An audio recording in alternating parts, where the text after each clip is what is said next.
প্রিয় ভিউয়ার্স, আসসালামু আলাইকুম রহমতুল্লাহ।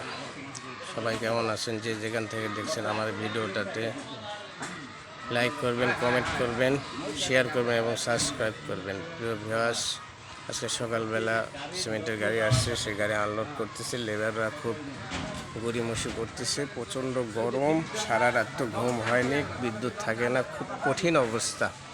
এভাবে মানুষ কীভাবে চলবে? আর লেবারকে আল্লাহ তাআলা এত ধৈর্য দিছে যে লেবাররা দেখেন এত কষ্টের মধ্যে তারকে কোনো মন খারাপ নাই, কিছু নাই, আনন্দের সহিত তারা কাজ করতেছে। আসলে আল্লাহ তাআলা এদেরকে অনেক ধৈর্য দান করছে, না হলে এত কষ্টের কাজ সবার দ্বারা করা সম্ভব না। প্রিয় ভিউয়ার্স, দোয়া করবেন আল্লাহ তাআলা যেন আমার ব্যবসাকে বড় করে এবং ব্যবসার মধ্যে রহমত দান করে, বরকত দান করে।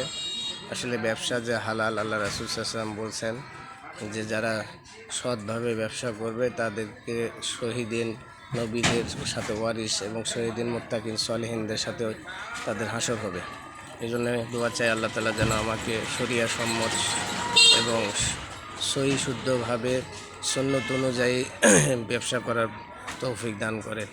আর প্রিয় ভিউয়ার্স, বিশেষ করে আমার ব্যবসাটা আসলে মাঝখানে অনেক ভালো ছিল, এখন একটু ক্যাশ কমের কারণে দুর্বল হয়ে গেছে। বিশেষ করে আমার আব্বা অসুস্থ, তার জন্য অনেক টাকা ব্যয় করছি।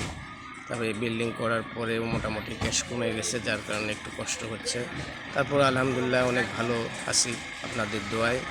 দোয়া করবেন আল্লাহ তাআলা যেন ব্যবসাকে আরও সুন্দরভাবে পরিচালনা করতে পারি এবং আরও বড় শহরে ব্যবসাটা আগাতে পারি। এই দোয়া করেন আল্লাহ তাআলা যেন আমার কবুল করেন। আমিন। আসসালামু আলাইকুম রহমতুল্লাহি ওয়া বারাকাতুহু।